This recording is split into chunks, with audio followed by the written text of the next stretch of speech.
Well, hi everyone. Hey, thank you so much for joining me today on my Central Coast Market Update podcast. I think you're going to really enjoy the information we have today. I don't want you to forget to like and subscribe so you don't miss an episode. We're on Spotify, Apple Podcasts, and of course on YouTube. And today I am just thrilled that Hope Cornejo, she is a farmer's insurance agent, the expert in the area. Many of you have worked with her. I've referred you over to her, and she's got the information we want today. And Hope, thank you so much for joining me today. I really appreciate your time.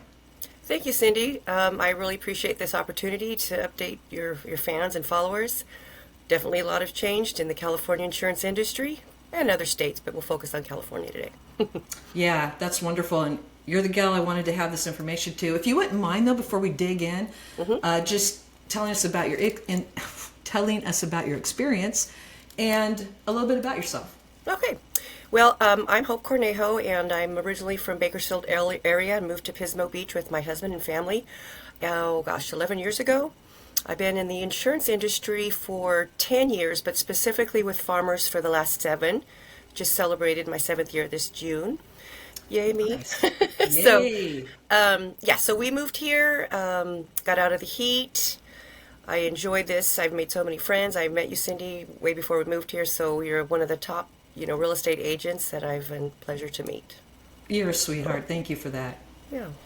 I appreciate that. And you really seem to enjoy what you do, too. You're so knowledgeable every time I have a question or my clients that have used you. Just nothing but great to say about your knowledge. Thank you. I try my best to provide what they need and, look at customizing their needs for their own insurance needs is what I love to do. It's tough, right, these days. I had originally contacted you, and I was at a California real estate conference where it came up, first and foremost, there's misinformation out there and, rumors. Did farmers at one point stop writing policies here? They actually did not stop writing policies. They put a limit on the amount of policies that all insurance agents combined together in California. So all of the agents at one time were capped out at 7,500 new policies a month. And this is every single agent in California. That is no longer in place. Now we can continue to sell. There's no moratorium or cap on the amount of new policies we can write. Great. So that's what changed. There's no cap. It was a cap. Go forward. Yeah. And it's common. I see. It's a common practice, yeah. It is? Okay. Yeah. This is an education because I thought that didn't sound right to me. But of course, asking you that. Other companies, as you know, have left California. And just to clarify, we never left. We just put a cap on monthly new policies. Great. That's in the past. Good to know. Because on top of that, someone said, Farmers is coming back to California writing policies now, but they have stipulations, which, every insurance company does, but they talked about a water device or something that's being required. And if this sounds weird to you, then just ignore it because it made no sense to me. Well, yeah, it doesn't make a lot of sense until it's actually explained right. Insurance is all about risk and reducing risk management, prevention of risk. Fires and water damage are some of the most common, claims that are filed in the industry. So homes, and this is pertaining to homes older than 30 years old. So the younger homes, 10, 20 years, they wouldn't need this, require this device. It's a post-bind contingency, and it's called a whole house leak detection valve with auto shutoff. And it's the company that we usually refer, the manufacturer is Flow by Moen. You've probably seen their commercials. They do all kinds of plumbing and faucets and things like that. Mm-hmm. It's a device that's installed on the main water unit outside of the home, or wherever the main unit of your water shutoff valve is, where you would normally shut it off if you had a water leak or a water burst, a pipe burst. So what it does, and I'm not a plumber, I just know how it works, but I don't install it. Yeah. But how it does it, it will prevent costly claims. If you're, say, on vacation, and you have a pipe that bursts, and you don't have the device, and you come home, guess what? There's $50,000 to $100,000 worth of water damage. You got to replace all your furniture, the flooring, the walls. Who knows how long you'll be in that, motel, hotel, with your insurance reimbursing you, of course. So that's an inconvenience. To avoid that, these older homes are required to have this device installed. A licensed plumber has it installed. There's a couple options. I have a couple plumbers that I use in town, or we partner with through farmers through an app to save money. Go right through the app for our new clients, and you can save 40 to 50% on an actual install. Not every time, but sometimes. Sure, But it sure. prevents And those claims. If you, as an example, if you have the device and you're on vacation, you'll get a notice on your phone, and that there's a water leak, potential water leak, and it will shut off the water. So oh, you won't come home to open the door and there's a big flood coming out your front door because no one was home to turn off the water. So this device that is is excellent. a risk reducer for expensive claims, not to mention the stress that someone has to go through to be displaced. You got to find a contractor. You've got to find time to take care of all the paperwork. You got to find time to meet the contractor. Who wants that? Nobody. Yeah, So this yeah. device for less than $1,200 to $1,500 is a lifetime of reduced stress for future claims. It That's really wonderful. works. I was It's going an to ask awesome you about. invention. Yeah. Oh my gosh, really? And that is that a fairly new invention? That was developed in what, the last 5 years or less? I have not heard of anything like this It's not a new personally. invention. And the reason why I heard of it is because the new contingency that Farmers Insurance and some other companies are requiring to have on older homes. It's not a new invention. It's just new to the industry as far as having it installed as a post-bind contingency. But it's not Gotcha. new. And once again, it's required on homes 30 years or older Correct. Correct. for farmers to insure or others to insure your Yes. home Yes. for homeowners insurance. Correct. Correct. So this isn't a flood insurance issue, it's a homeowner's insurance issue. Correct. It's for burst pipes, pipes that burst, Okay. leaky pipes. There's other little things that one could buy. They're little sensors, and they're just about yay big, like a big marshmallow. You put them under your sinks, and if there's a water leak, it'll go beep beep beep beep. I sound like, and you'll go, oh, so you'll check it, and you'll notice there's a water leak. This is not in addition to the whole house leak detection. It's in place of it if your insurance only requires that device. Every insurance Okay. company requires something different now. Not to say in the future most of the other carriers will implement for homes over 30 or homes over 40 that this whole house leak detection with auto shutoff device will be required. Because it's all about risk and risk management. So Hope, on this whole house water leak detection device, is that something, what are the options for a homeowner? Do they get a discount? I believe you might have said they do. Or does farmers cover that cost, or how does that work? How does a homeowner pay or get credit for that? Okay, so the whole house leak detection water shutoff valve is something the homeowner would pay for out of pocket. It is not something farmers pays for. There is, however, two options to go about having the installation completed. One, the client can call a plumber, and the plumber can come out, and a licensed plumber, has to be a licensed plumber, and install the device. And you can buy the device on Amazon, or you can just have your plumber buy the device, and he'll charge you an hourly fee. I've seen the range from $1,200 to $2,000, depending on the difficulty of the installation. Like again, there's no cookie cutter; it's all a range. Or you can go through the farmers program for the new policy holders, and there is a significant discount because we're contracted with specific plumbers in the area. And the Excellent. device is received at a discount because they buy them in bulk. So there's two choices to have that installed. Call a plumber, have them install the device that you can buy through Amazon or through Home Depot, or have it bought through the plumber. Or the more simpler and more cost-effective way is to go through the farmers program, which I arrange for with the client. I'm involved in every step of the way, so I hold their hand and guide them. So they never feel like they're lost. They're like, well, we called the plumber. I go, well, I'll make another call. So far so Awesome. good. We haven't had too many oops. But yeah, there's two options for that installation. That's excellent. I prefer hand holding. Yeah, So and I that's guide great them through it, and information. it's a painless. The whole installation takes. The plumbers have told me 2 hours, 2.5 hours on average And when you talk about risk management, now when you get to the fire insurance, which still, and sometimes I go there where no, that's all included. No, the fire insurance is separate from homeowners insurance. Is that correct? Well, there's two. It depends, and it Okay. depends if what risk factors are involved when calculating and inputting the information in order to get a quote. And there's very different various factors. Some areas will not require a separate fire policy. Some will just have one policy for everything. It will encompass all perils in one policy. So there's still that. I did not know that. Yeah, they're still available. It's certain, like, for instance, Cambria with lots of trees. Most Yes. insurance carriers, I would say 99% of them, won't include fire coverage because it's a risk in California. So that would take you to the California Fair Plan, have that coverage for fire, and have what we call a difference in conditions policy with an insurance company, Farmers Insurance, Allstate, the others that are in an admitted carrier in California. So you'll need two policies in place when required by the main company. The difference in conditions company, insurance carrier, will not include fire in their policy. And that is a property by property decision. Correct. And how do they come to that decision? Hope, like we have so many trees on the Central Coast, right?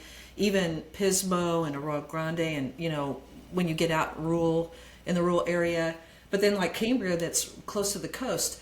Yeah. So does someone in your company, are they looking at using a drone or using the Google Maps? How is that determined? There's a couple of factors. There's what we call the PCC code, the Public Protection Class Code, and it's rated as 1 to 30. And if it's rated a 4 or more, most insurance companies will not include fire. There's also the Fire Line Code. That is a 1 through, the Personal Protection Class Code is 1 to 10.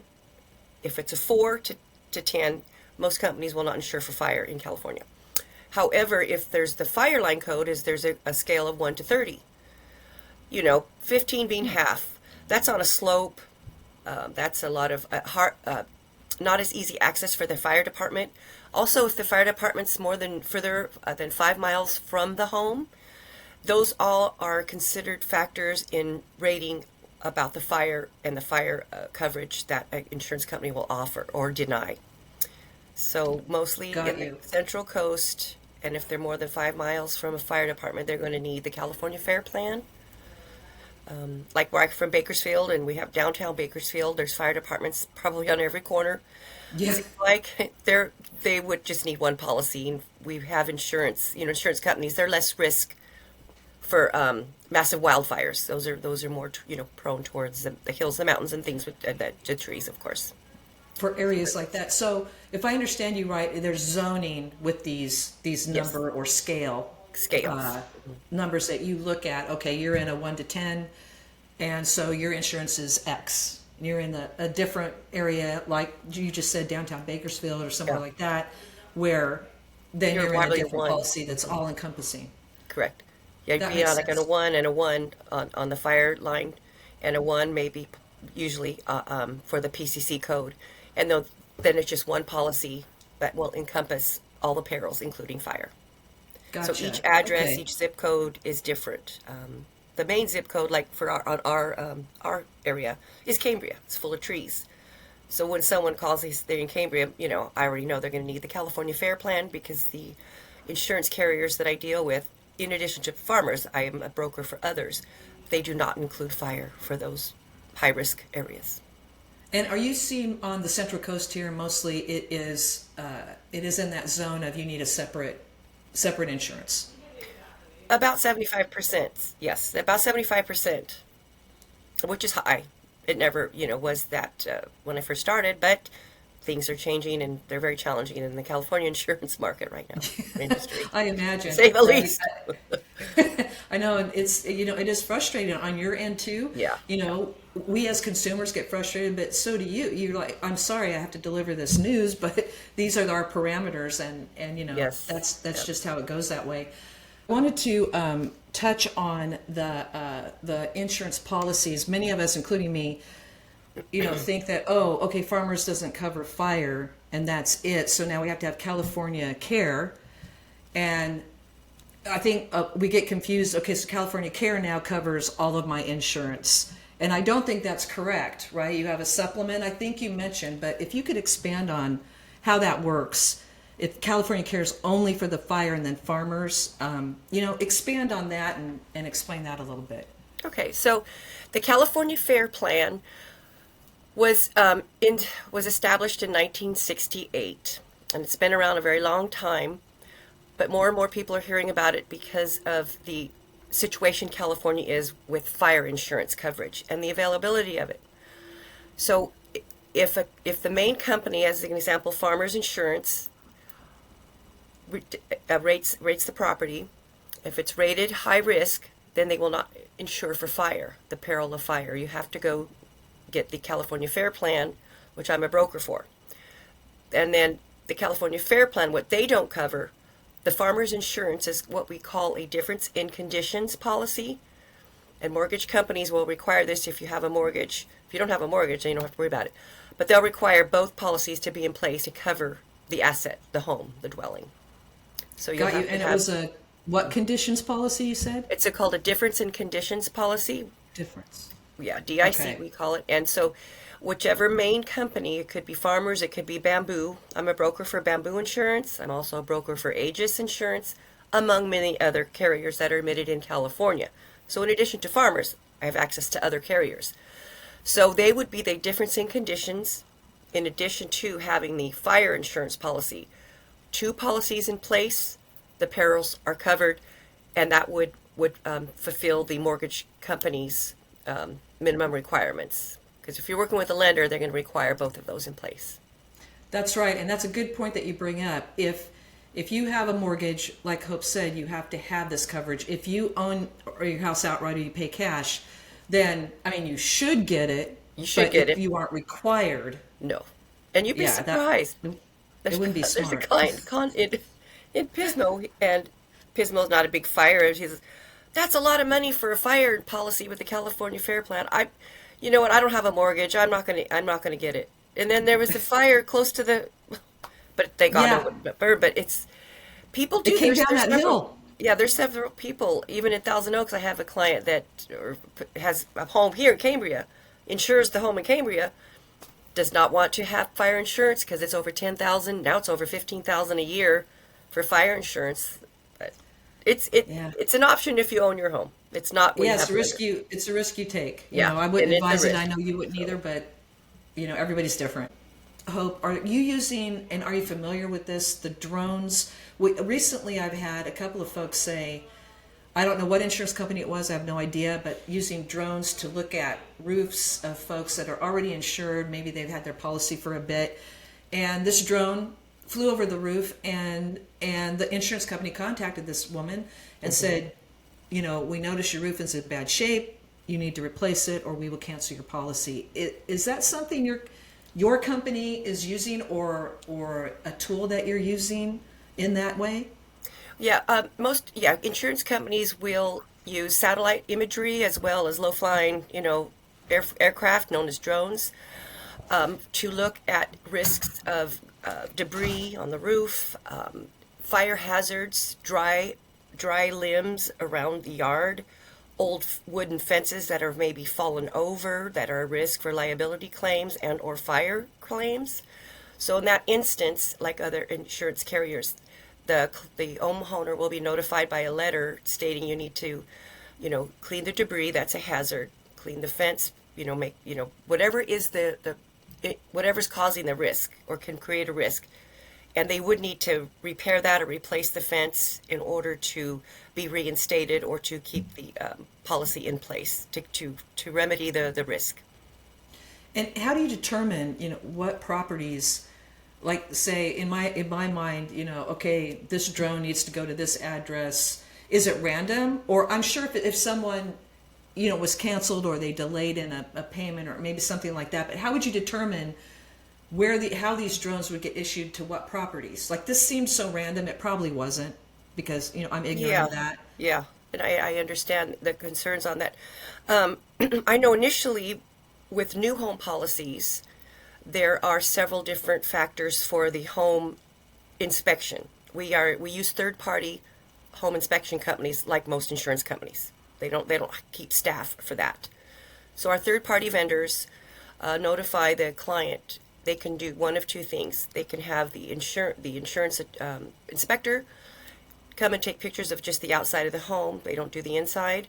They look for, again, risks or branches hanging over the roof that are dry, that are maybe hanging over a roof that's aged and needs to be replaced.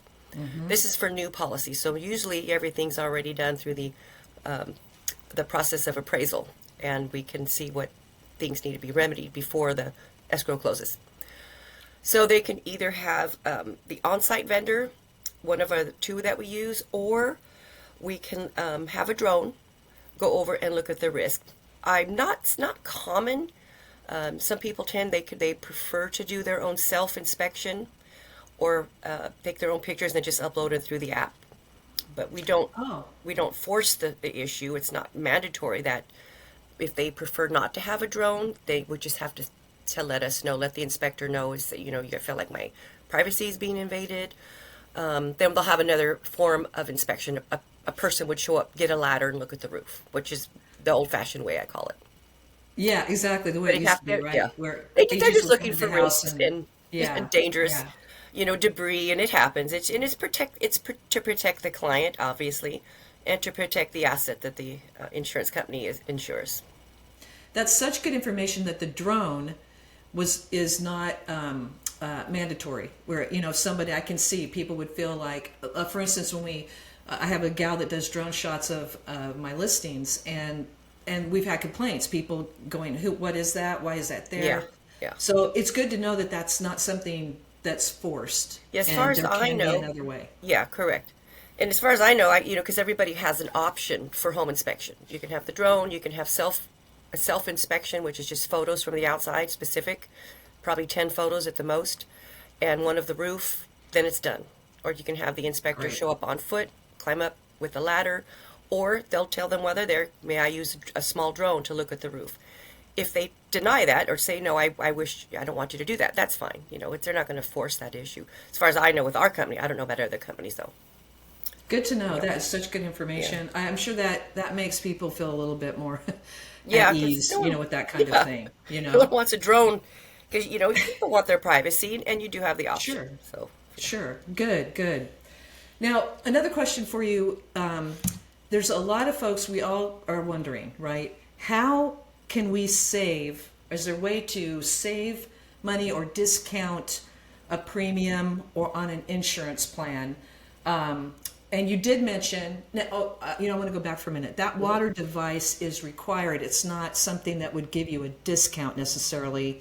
It does. To your policy, correct? It actually gives you a discount, a 6.1% discount on your homeowners. Okay, to have that device. Mm-hmm. Because it reduces risk. Yeah. What are some of the other ways you can reduce the premium or discount the premium? Yeah, there's ways to discount a premium and ways to add discounts, plus if you increase or decrease your deductible, that's going to change that. That's the number one we look at. The discounts available are by having also burglary and fire devices that tie into the fire department and the police department. Those will automatically give you up to 10%, 5 to 10%, it changes, a significant discount, because that's going to reduce burglary and theft opportunities for the bad people out there. Sure. There is discounts available for what we have called an affinity program. If you have a bachelor degree in science, you can receive a discount. If you are a CPA, you can receive discounts.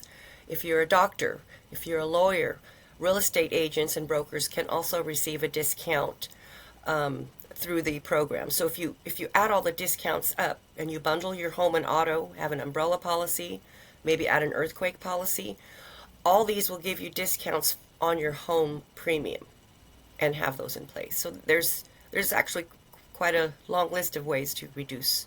It's just going over each one. Yes, and I will have this attached so you can read it. But there are the different things that helps going over with those discounts. I'll have that attachment that you can look at that. Do you have an average when you say the percentages? Like what's an average? And maybe this you can't say it, but an average premium or cost of let's just say a typical single family home to insure that for homeowners and fire. Yeah, it's really hard to even estimate because each homeowner is different.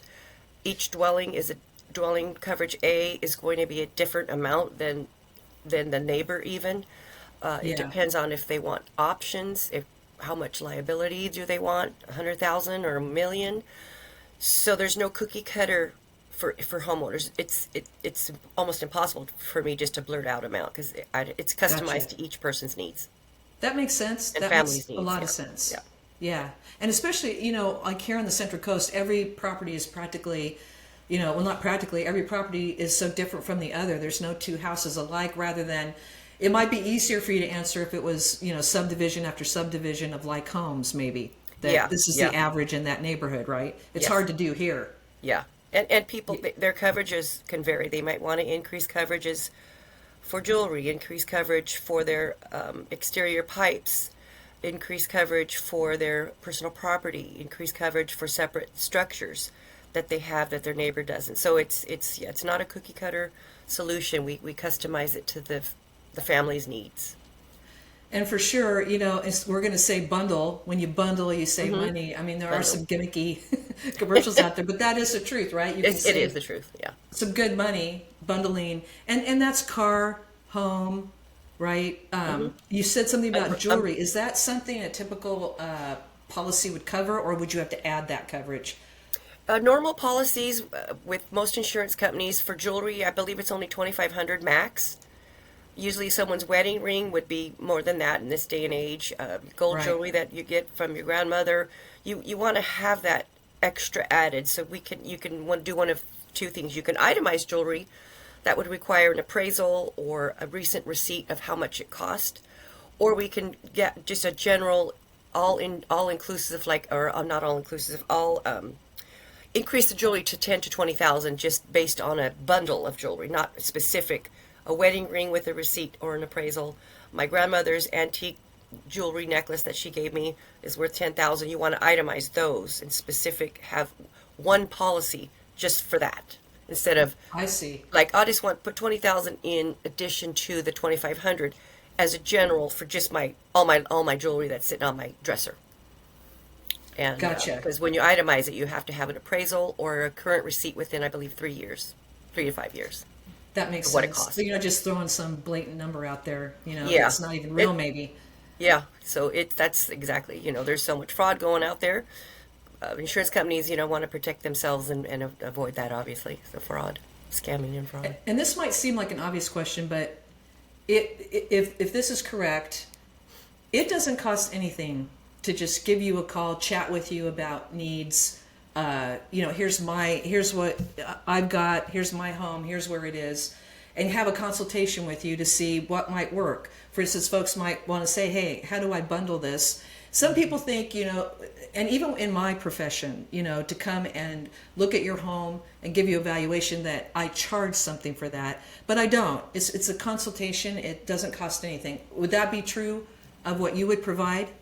Correct, yes. For a consultation and just to obtain a quote and to get all the information, then I can produce the quote, there is no charge. It could take a half hour or an hour and callbacks, and I'll drive out and take photographs of the home if need be, but I do not charge for those types of consultations.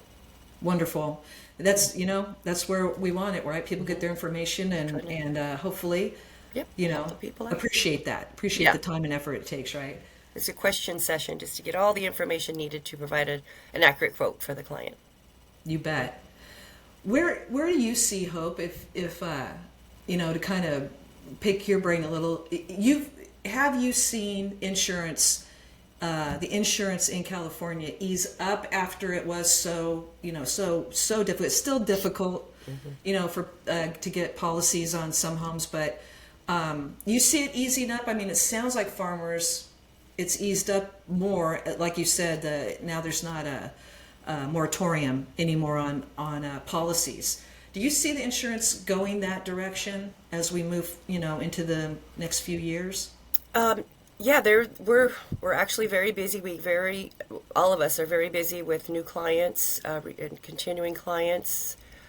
The main thing that's changed is the fire coverage. Most insurance carriers, like I said, are not including that. That's the biggest thing. The second biggest factor is, and it may raise rates in the future, may raise premiums, is dwelling coverage A. 7 years ago when I got in this industry, it was about 150, 200 a square foot to rebuild just the dwelling. It's up to 450 now. Wow. So if those dwelling, that's for wood, for nails, for labor, for gas, everything, now with the tariffs and stuff, everything's going up. So it costs more to rebuild dwelling coverage A, your home. If that goes up and goes up, then your premiums for insurance are going to go up because they have to make sure that they have enough premiums coming in to pay claims going out based on today's dollar to rebuild. It's about $350 to $450 a square foot average for a home. It depends on if the home, multi-million dollar homes are going to have very expensive cabinets, lighting. They could be 500 to 1,000 square foot a home. But your average in this area is between 350 and 450. And so that's what may increase the most in the future if those costs go up. That makes sense, on the coverage. So that for fire insurance there is the main factor. Mm-hmm.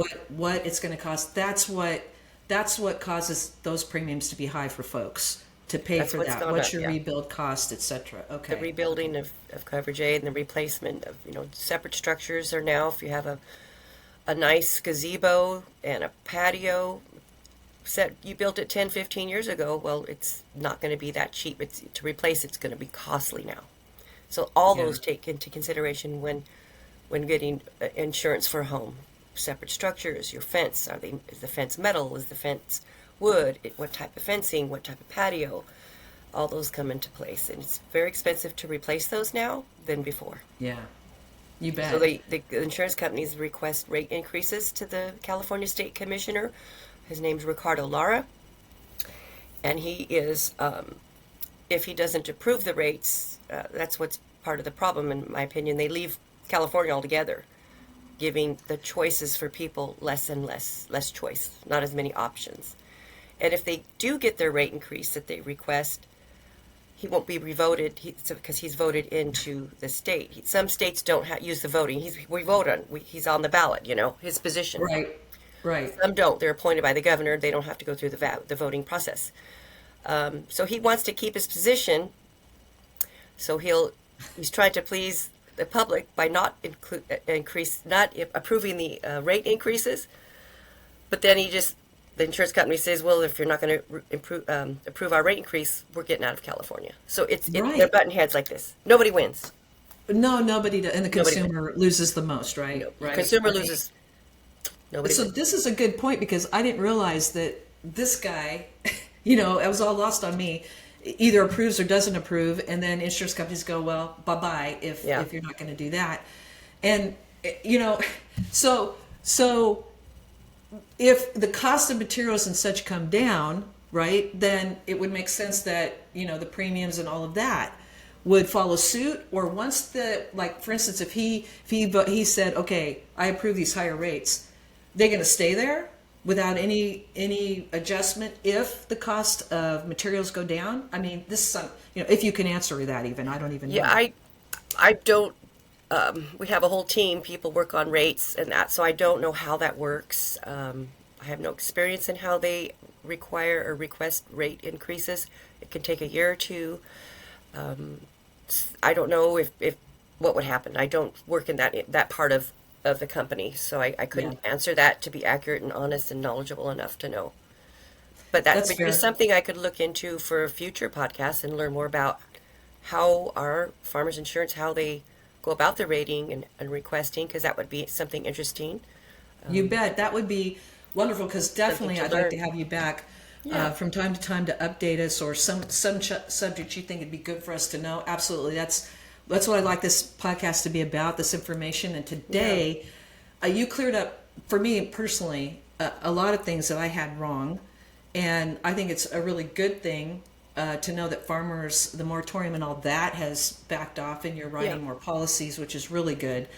The one other thing I forgot to mention earlier was I work with quite a few new first-time home buyers, and I see that you do have discounts for new home buyers. I'm sure depending on the property and where it is, etc. But I thought that was a really good thing. Yeah. When I read that, I didn't realize that existed, to be honest. Yeah. There's the list I provided you does, there are many options for discounts, and if people take advantage of them, it really can save on their homeowners premium, yearly premium.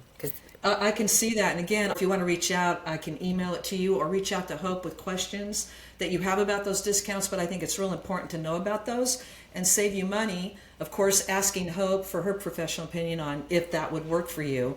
I think that's really super important. And at the end of this podcast, you will see all of Hope's information, contact information, and how to get a hold of her. I highly recommend that you do that. This is an important topic for all of us in California, and Hope has a lot of great information. She's the advisor and the expert, and I just am so appreciative of you being here today, Hope, and answering these questions and this information for us. Thank you so much. Thank you for having me, and look forward to a future one. We'll focus on the rates, and that would be a good way for me to educate myself, and I can educate the public. We all want to learn something new, even in insurance. You betcha. Now it's done. I love it. I don't know. I love it. I don't know how it's done. It's the rating. Yeah. Right. Well, thanks everyone for joining us today. Thank you, Hope. Thank you, all of you. Don't forget, like, subscribe so you don't miss an episode. Spotify, Apple, you can listen to us as well. Thanks again, Hope. Really appreciate it. Absolutely.